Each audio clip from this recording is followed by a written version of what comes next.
안녕하세요. 오늘은 정말 많은 분들이 기다렸을 아파치 에어플로우 3.0 출시에 대해 좀 깊이 파헤쳐 보겠습니다. 그 에어플로우 공식 블로그에 발표문이 올라왔죠. 이걸 바탕으로 에어플로우 2.0 이후 거의 4년 만인데 이 대규모 업데이트가 구체적으로 뭐를 의미하는지, 그리고 여러분께 이게 왜 중요할지 그 핵심을 좀 짚어보려고 해요. 사실 2.0 이후 에어플로우 성장세가 어마어마했잖아요.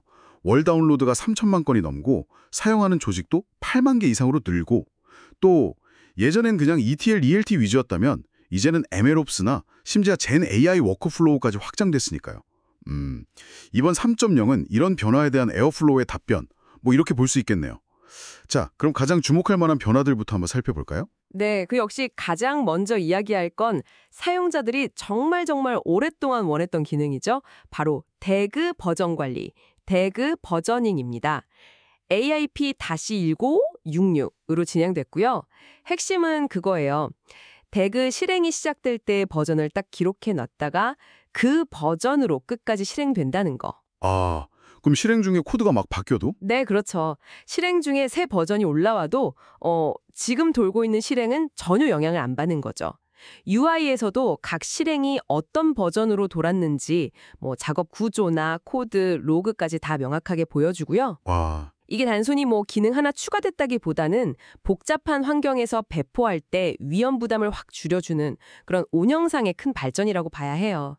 설문조사에서도 이게 제일 필요하다고 나왔었거든요. 와, 그건 진짜 운영하는 입장에서는 속이 다 시원해지는 변화겠네요. 특히 여러 버전 관리하고 그럴 때요. 그럼 지금 실행 중인 거 말고 혹시 과거 데이터 가지고 다시 돌려야 할 때 있잖아요. 백필. 이것도 뭔가 개선됐나요? 네, 맞아요.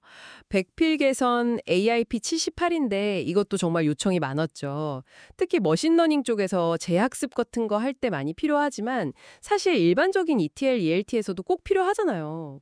예전에는 이게 좀 별도 프로세스로 돌아서 관리나 확산이 좀 까다로웠는데 이제는 스케줄러 안에서 직접 백필을 돌릴 수 있게 됐어요. 아, 스케줄 안에서요? 네. 그래서 제어하기도 쉽고 확장성도 좋아지고 문제 생겼을 때 진단하기도 훨씬 나아졌죠. UI나 API로 그냥 시작하고 UI에서 바로 모니터링도 되고요. 그러니까 과거 데이터로 로직 다시 돌리는 게 훨씬 매끄러워진 거죠. 확실히 사용자 경험 측면에서 확 와닿는 변화들이네요. 그런데 이번 릴리스는 좀 더 근본적인 아키텍처 변화도 있다고 들었어요.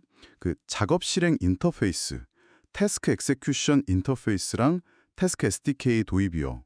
네, 바로 그겁니다. AIP72고요. 제 생각엔 이게 에어플로우 역사상 가장 중요한 변화 중 하나가 아닐까 싶어요.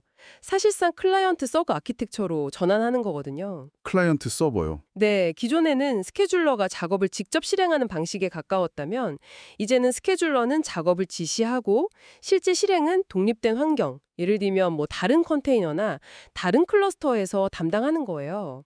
이렇게 되면 멀티 클라우드 환경이든 하이브리드 클라우드든 아니면 그냥 로컬 데이터 센터든 어디서든 작업을 안전하고 또 확장성 있게 실행할 수 있는 길이 열린 거죠. 이번 릴리스에는 일단 파이썬 태스크 SDK가 포함돼서 기존 대그랑 호환성을 챙겼고요. 곧 고랭 같은 다른 언어 SDK도 나온다고 하니까 와, 이건 정말 에어플로우의 가능성을 엄청나게 넓히는 겁니다. 아키텍처 변화가 실행 환경의 유연성을 완전히 바꿔놓는 거군요. 그럼 파이프라인 자체가 좀 더 능동적으로 뭔가 이벤트에 반응하게 만드는 그런 변화도 있나요? 정확합니다. 그게 바로 이벤트 기반 스케줄링 AIP82하고 데이터 자산, 데이터 에셋 AIP74, 75 기능이에요. 이제 에어플로우가 그냥 정해진 시간에만 딱딱 움직이는 게 아니라 외부 시스템에서 어떤 이벤트가 발생했을 때 예를 들어 AWS, SQS 큐에 메시지가 도착했다거나 특정 데이터 자산이 업데이트되었다거나 할 때 거기에 반응해서 DAG를 트리거할 수 있게 되는 거죠. 오, 실시간으로요? 그렇죠. 훨씬 반응성이 좋아지는 거죠.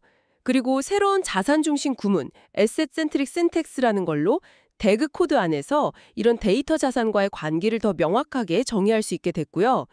핵심은 에어플로우가 이제 수동적인 스케줄러를 넘어서 뭐랄까 데이터 생태계의 능동적인 참여자가 될 수 있다는 거예요. 와, 데이터 파이프라인이 훨씬 더 똑똑해지고 통합적으로 움직이겠네요. 사용자 인터페이스, UI 쪽도 큰 변화가 있다고 들었어요. 네, UI 현대화 AIP84도 큰 부분입니다. 아예 리액트랑 패스트 API 기반으로 완전히 새로 만들었어요. 오, 기술 스택이 확 바뀌었네요. 네, 그래서 훨씬 빠르고 반응성도 좋아졌고요. 방금 말씀드린 그런 자산 중심 워크플로우랑 기존의 작업 중심 워크플로우를 UI상에서 아주 자연스럽게 통합해서 보여줍니다. 전반적인 사용자 경험이 정말 크게 좋아졌다고 보시면 돼요. 그리고 기존에 쓰던 플래스크 앱 빌더는 이제 핵심 패키지가 아니라 별도 제공자 패키지, 프로바이더 패키지 AIP79로 분리됐어요. 이건 보안이나 유지 보수 측면에서 더 유리해진 거죠. 말씀하신 그 클라이언트 서버 아키텍처 전환이 보안 쪽에도 좀 도움이 될 것 같은데요. 작업 격리 같은 거요? 네, 맞습니다. 새로운 아키텍처는 기본적으로 작업 격리, 태스크 아이솔레이션을 강화해요. 실행 환경 자체가 분리되니까요. 이건 특히 여러 팀이 에어플로우 환경 하나를 같이 쓸 때 되게 중요하거든요. 그렇죠. 그리고 CLI 있잖아요. 커맨드 라인 인터페이스? 이것도 내부적으로는 이제 API를 사용하도록 개선돼서 일관성이나 보안이 더 좋아졌고요. 에어플로우 CTL이라는 새로운 도구도 선택적으로 쓸 수 있게 됐는데 이걸 쓰면 원격 환경에서 CLI 접근할 때 보안을 더 강화할 수 있습니다. 이야, 정말 뭐 하나 빠지는 것 없이 전방위적인 업데이트네요. 이런 엄청난 변화 뒤에는 커뮤니티의 노력이 정말 대단했을 것 같아요. 그럼요. 전 세계에서 300명이 넘는 개발자들이 이번 릴리스에 기여했다고 해요. 정말 에어플로우 커뮤니티의 저력을 보여주는 거죠. 개발팀에서도 이게 끝이 아니라 새로운 시작이라고 강조하면서 사용자들이 3.0을 직접 써보고 피드백을 많이 달라고 하더라고요. 이슈 트래커든 풀 리퀘스트든 아니면 메일링 리스트나 슬랙 같은 곳에서요. 네, 정리해보면 에어플로우 3.0은 대그 버전 관리, 백필 개선, 현대적인 UI로 사용자 경험을 확 끌어올리고 또 작업 실행 인터페이스와 SDK로 실행 환경의 유연성과 확장성을 엄청나게 높였고 이벤트 기반 스케줄링으로 반응성도 강화하고 동시에 보안까지 챙긴 그야말로 에어플로우의 다음 시대를 여는 그런 업데이트라고 할 수 있겠네요. 지난 몇 년간의 폭발적인 성장과 사용 사례 확장이 정말 잘 맞춘 것 같습니다. 네, 딱 그렇습니다. 필연적인 진화라고 봐야겠죠.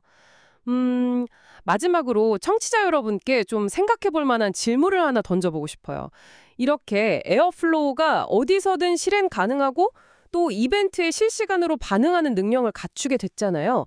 그럼 앞으로 에어플로우가 단순히 데이터 파이프라인 오케스트레이션을 넘어서서 기업의 더 다양한 실시간 운영 요구에 대응하는 좀 더 포괄적인 의미의 중추신경계 같은 역할까지 할 수 있지 않을까요?